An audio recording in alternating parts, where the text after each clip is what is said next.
How do you do? This is Clive Brook. Has it ever occurred to you how the crime of murder takes the obscure and uninteresting and the hitherto unknown and suddenly shines upon it the light of intense and terrifying publicity? That can apply to both people and places. The combination of the power of the police and press can make even innocent details seem horrifyingly suspicious.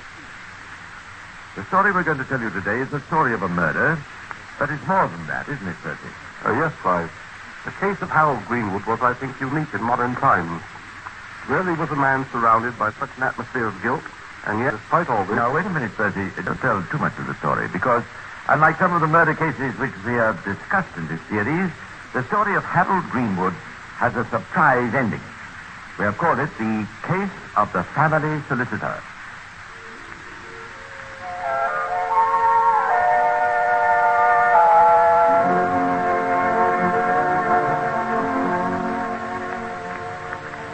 The village of Wesley lies about 12 miles beyond Carmarthen, a small township in South Wales. It's quite a historical neighborhood, with a famous castle and many medieval relics. However, when in 1920 the name Wesley was spoken about in every other household in Britain, it was not because of the historical significance. It was because of the strange and tragical happenings in Rumsey House some 12 months before. Harold Greenwood was an elderly solicitor in practice in the town of Llanelli. His wife Mabel was liked and esteemed. She, together with her husband, were regular attendants at the local church, and together with their 4 children, 2 daughters and 2 sons, ranging from 21 to 15, were among the most respected inhabitants of Quebec. So it would seem on the surface. But beneath the surface, you might have heard other voices. No matter what you say, I can't really like that, Mr. Greenwood. Why, I can't tell you, but I just don't like him. Do hear now. That Mr. Greenwood, cruel to his wife, he is. Oh, I don't know for certain, but people talk, you know. Yes, people talk. A fact with which Harold Greenwood was eventually to become only too well acquainted. In June 1919, the family household of the Greenwoods consisted of Mr. and Mrs. Greenwood, Irene, their elder daughter, and Kenneth, their younger son. The 2 other children were away at boarding school. There was a staff of 3 women servants. For some considerable time, Mabel Greenwood's health had been unsatisfactory, a fact which was well known in the neighborhood. You may have it here. Since I complained that I've gotten pains again. I wish you'd let me write to your brother and have a specialist down to examine you. I don't like worrying him. Oh, nonsense. Something should be done about it. I'll write today. I'll do it right away. Right he did, but for some reason the letter was never posted. On Sunday, the 14th of June, the Greenwood family spent a leisurely morning. At 12:30, Hannah Williams, one of the maidservants, complained to the cook that Mr. Gardner was in her pantry and she could not get the silver to lay the table. But nevertheless, at 1 o'clock, the luncheon was served. It consisted of hot joint, vegetables, gooseberry tart, custard, and, I almost forgot to mention, a bottle of Burgundy.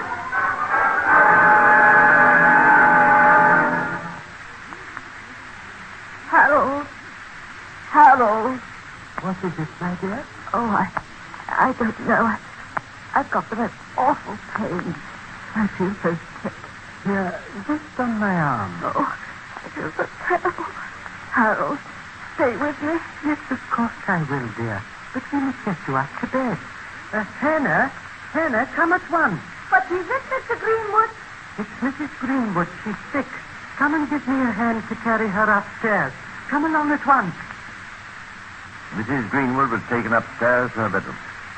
At 7 o'clock, her husband went across the road for a Dr. Griffiths, who had attended to Mrs. Greenwood before.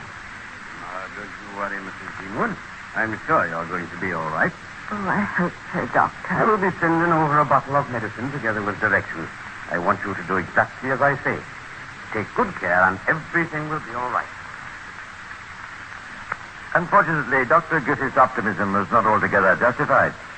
But Mrs. Greenwood had another visitor, a Miss Phillips, one of those nice, kind neighbors who always seems to be on hand at the crisis, particularly when there's a chance of a little news item for gossip. Miss Phillips was not as optimistic as the doctor. On her advice, a nurse was sent for. Nurse Jones. Very difficult having to come at such short notice, but still, it's an urgent matter. I suppose I'll have to come. She stayed with Mrs. Greenwood until fairly late, but then had to return home to put her children to bed. The nurse returned at 10 o'clock, and from then onwards, Mrs. Greenwood grew steadily worse. By 1 a.m., the patient seemed to have realized the seriousness of her condition, if no one else did. I think I'm dying. I want to see my children first. Oh, please, God, let me see my children first. Well, I don't know. I suppose I'd better send for Mr. Greenwood. I've never seen a case like this before. At 3:30 a.m. on Monday, the 16th of June, Mrs. Greenwood died. Dr. Griffiths, the following day, certified the death as due to valvular disease of the heart.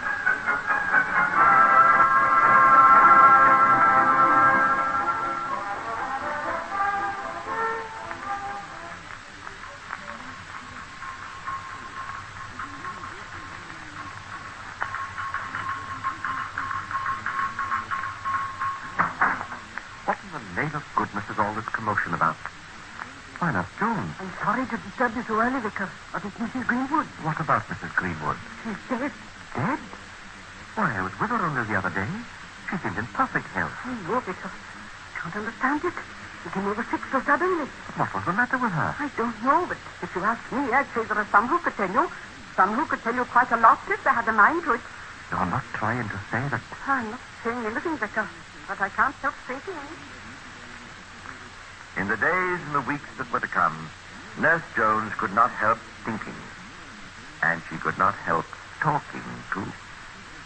On Thursday, the 19th of June, Mrs. Greenwood was buried in the somewhat congested churchyard at St. Mary's Church. Forasmuch as it hath pleased Almighty God of his great mercy to take unto himself the soul of our dear sister here departed, we therefore commit her body to the ground, earth to earth, ashes to ashes, dust to dust. I never saw a case like that before. And that Mr. Greenwood going around just as ever. Oh, I wonder if there's justice on this earth. I was talking to Nurse Jones the other day, and she was saying again how scandalous it is about that Mrs. Greenwood dying and no inquiry, nothing. I don't like to say anything, but I have heard tell that Mr. Greenwood is thinking of marrying again. The position of Mr. Harold Greenwood was uncomfortable in more ways than one. His wife had enjoyed an annual income, but unfortunately this did not pass to him on her death. His solicitor's business was not sufficiently prosperous to maintain the considerable establishment at Rumsey House. Besides these financial worries, in a small village such as Kiwesley, it was impossible for him not to hear some of the rumors which were circulating. Remember, too, this was soon after the First World War, a time of sudden death and hurried marrying. Remembering all these things, it was not surprising that when a Miss Gladys Jones, a woman of about 30, came into Mr. Greenwood's life, it was not long before... My dear, I think you have known for some time my feelings for you, and therefore it cannot come as a surprise to you when I ask you to be my wife. But in marrying Miss Jones, Mr. Greenwood took another step towards the inevitable. He incurred the jealousy of a woman. You'll recall that a certain Dr. Griffiths, who lived just across the road from Rumsey House, had attended the first Mrs. Greenwood. Now, Dr. Griffiths had a sister, a close friend of Greenwood. And it was only on Tuesday, the very night before his wedding, that he told Miss Griffiths about it.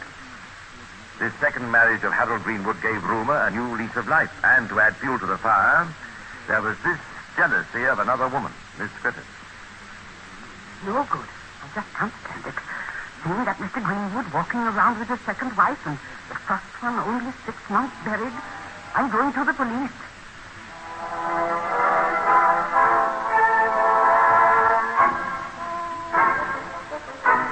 Well, now, Nurse Jones, what evidence have you to substantiate your suspicions? Well, of course, it isn't easy, but I've been nursing for 15 years, and I've never seen a case like Mrs. Greenwood. It all came over so sudden like, and then there was Mr. Greenwood. Oh, what about Mr. Greenwood? Well, Bessie, he did. He didn't seem at all perturbed when the poor lady died, getting married again so soon. Oh, what else? Well, I talked to some of the servants. Hannah Williams now. She says that on the day that Mrs. Greenwood was taken ill, Mr. Greenwood was in the pantry, and she thinks that... I think that's in what other people think. But all the same, in view of the rumors circulating, I think we'd better make some inquiries. And so, on the 24th of October, police officers visited Mr. Greenwood and took a long statement from him. I can assure you, Superintendent, I am perfectly agreeable to giving you every help. I have certainly heard all these rumors, and not only for my own sake, but for the memory of my first wife, I should like to get the whole matter cleared up. This statement formed the basis of a report to the Home Office. And finally, in April 1920, the local coroner instructed that Mrs. Greenwood's remains should be exhumed for a post-mortem examination. The results of this examination were sent to Mr. Webster, official analyst of the Home Office. I have to report that I can discover no valvular disease or other natural cause to account for the death. However, I can positively report that present in all the organs examined was found an amount of 18 milligrams of arsenic.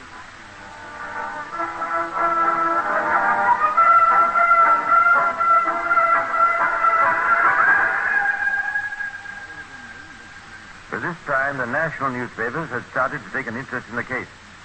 And only the day after the post-mortem, Mr. Greenwood, in an interview with the Daily Mail, said, I am the victim of village gossip, of village scandal, and if you know Welsh village life, you will know what that means. It all started from the fact that 4 months after my first wife's death, I married again.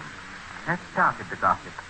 It is only fair to me to say that my first wife had suffered in health for at least 2 years before her death.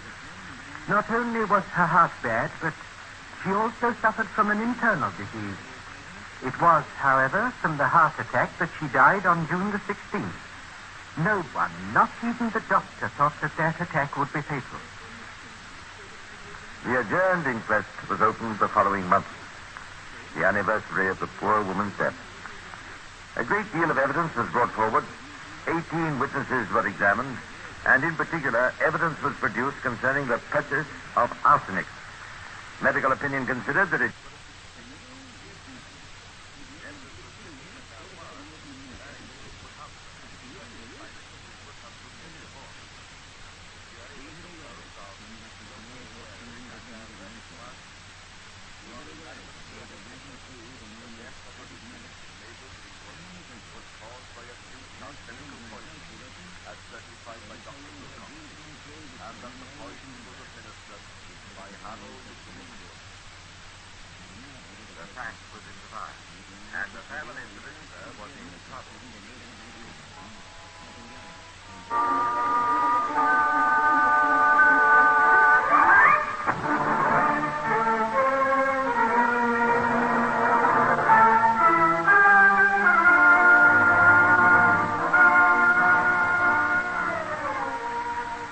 So far, this case has been handled entirely by the local police, but already Scotland Yard had a man on the spot. This officer reported to his superiors at the CID back in London that there was immense local bad feeling against Greenwood. And that was not the only trouble he found in Sir Nestle. One of the greatest difficulties I'm encountering is in connection with the evidence. So far, I've taken statements from 12 witnesses, and over half of them have the same name, Jones. I'm in constant fear of getting the Joneses mixed up. Greenwood was arrested this morning, and I saw him at the station. Tell me, Inspector, what was the wording of the jury's findings? Mr. Greenwood, you might as well know it. It was this. We are unanimously of opinion that the death of the deceased, Mabel Greenwood, was caused by acute arsenical poisoning, as certified by Dr. Wilcox, and that the poison was administered by Harold Greenwood. Dear. Oh, dear. Oh, dear, indeed. The following morning, he was brought before the magistrates of Sir Nestle and formally charged with the willful murder of his wife. Considering the future events, His rather sad comment that a large crowd that had assembled outside Celeste Town Hall to watch his departure booed him vigorously.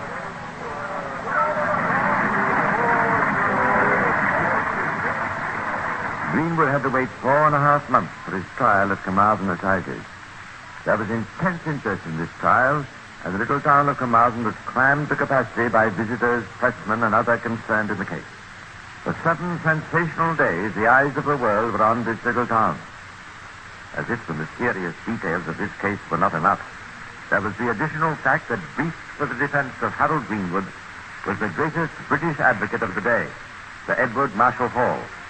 The trial opened on Tuesday, the 2nd of November, 1920.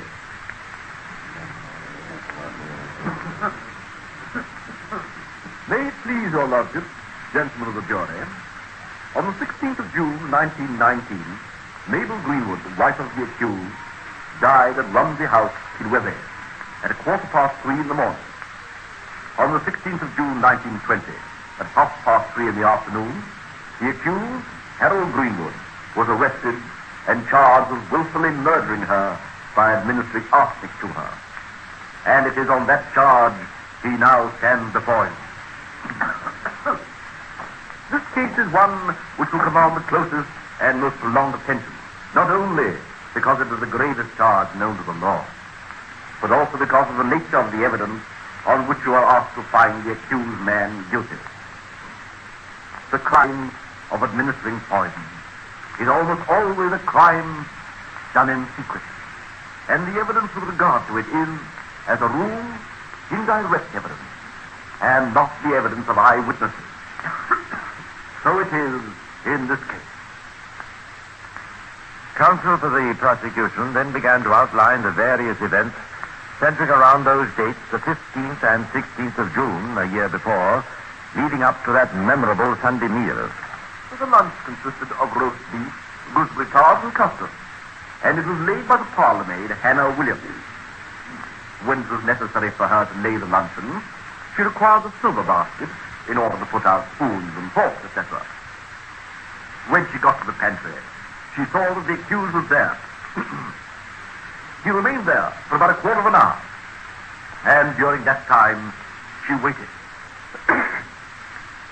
She saw him going to the pantry into the dining room. When Hannah Williams went to the cupboard in the dining room, she found what she thought was a bottle of wine with a red label. She noticed in particular that it was not a full bottle, but that some wine had been taken out, and therefore, presumably, somebody had drunk some of the wine, or had emptied some of it out. She placed the bottle of wine before Mrs. Greenwood's seat at the dining table. She was present in the dining room during the luncheon, up to the time the sweets were eaten, and she will tell you that she, in fact, poured the wine from the bottle into Mrs. Greenwood's glass, and that Mrs. Greenwood drank it. At supper time, the wine bottle had gone.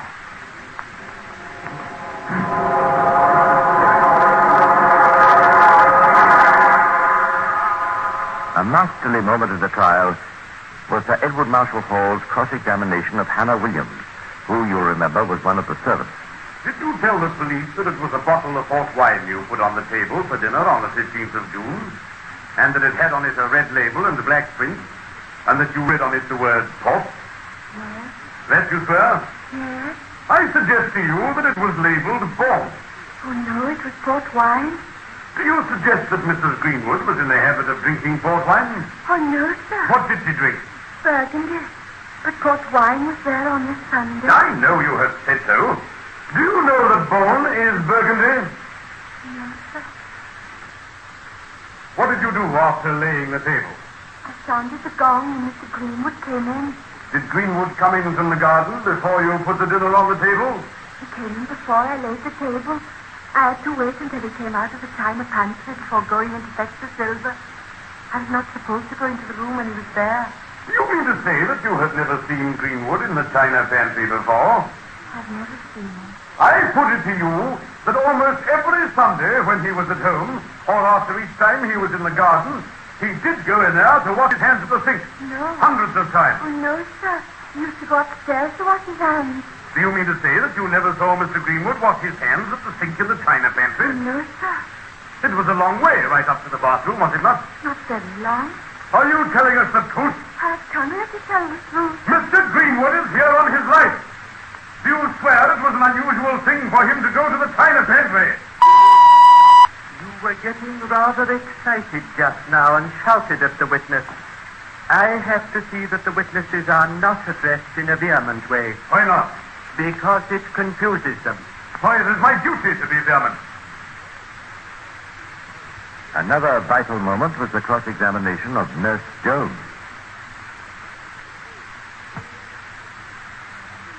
When you got to the house at 8 o'clock, had she got to bed then? I want you to be very careful over that. No. When you left at 9 o'clock, you were satisfied that she was not in a dangerous condition then? You would not have left her if you thought she was in a dangerous condition? I had to leave. Did you not say at the police court, I made the patient comfortable before I left at 9 o'clock? I was obliged to go home? It was not a voluntary statement, and it is obviously in answer to a question. She has already said that if she knew the patient was in a dangerous condition, she would not have gone. Would you have left the patient if you had known? I have an aged father and a child of 5 to look after also. Miss Irene was there and Miss Phillips was there. If you had thought Mrs. Greenwood was really dangerously ill, would you have left? I had to leave. Well, I have to take your answer. Did Mrs. Greenwood say that the matron caught her at the back of the throat? Mr. Greenwood told me so. Did Mr. Greenwood make a complaint to you? Mr. Greenwood said to me, Nurse, Mrs. Greenwood complains that the medicine caught her at the back of the throat. Did you taste the medicine yourself? Yes, it had no effect on me. And what quantity was the dose? 2 teaspoonfuls. It was soon after 10 o'clock that I gave Mrs. Greenwood the second dose. I was not asking You about... must not pitch into this witness because she won't say exactly what you want her to say. All I am thinking is that if I raise my voice, she will raise hers. I am not pitching into her. I rather wish your lordship had not used those words. I am dealing with the witness in a perfectly fair way. I am sure you are, but don't pitch into me now. I can trust you, Sir Edward, and you can trust me. One of the most telling witnesses for the defense was Irene Greenwood, the eldest daughter of the Greenwood family. She gave evidence that she, too, had drunk from the same bottle of Burgundy at lunch. Sir Edward's examination was complete, and after reviewing the whole evidence, he closed the defense in classic fashion. You must be satisfied that one of those scales, the scale for prosecution, has fallen before you can be satisfied that this man is guilty. I ask you to remember the scene in Othello where the jealous Moor made up his mind to kill Desdemona. Othello enters Desdemona's chamber, makes up his mind to kill her relentlessly, for he believes her to be unchaste. And seeing her lying there, he thinks of the effect of killing her as compared with putting out her light. And he says, "Put out the light." And then he puts out the light. "If I quench thee, thou flaming minister, I can again thy former light restore, should I repent me. But once put out thy light, thou cunning pattern of excelling nature, I know not where is that Promethean heat that can thy light renew. Are you, by your verdict, going to put out that light? Gentlemen of the jury, I demand at your hands the life and liberty of Harold Greenwood." And so Sir Edward Marshall Hall summed up his defense to the jury. The jury retired for some 3 hours and came back with a verdict of Not guilty.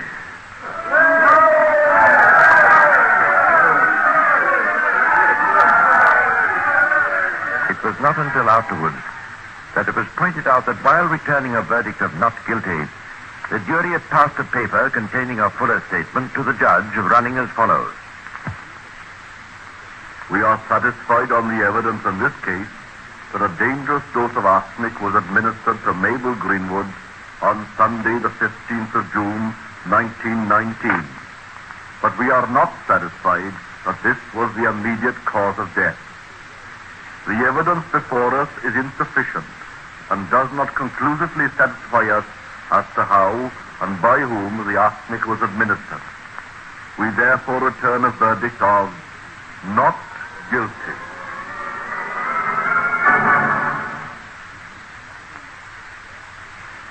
Well, that was the case of Harold Greenwood. He was found innocent, but as Sir Edward Marshall Hall had pointed out, his life and career had been ruined by gossip.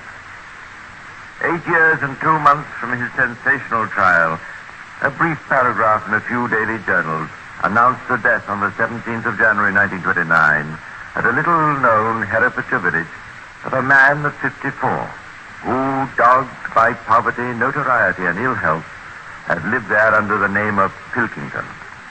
Harold Greenwood, whose name was once on everybody's lips, had made his last bow and exit from a world that had offered him little and deprived him of much. You know, Clive, this is one of the rare cases in this present series where we have told the story of someone who was found not guilty. All the same, Scotland Yard is the servant of justice and not its master. Their job is to produce the evidence. And if on the basis of that evidence the prisoner is found not guilty, then justice has been done and the yard is satisfied. And in the case of the family solicitor, justice, I think, was done. Don't you agree?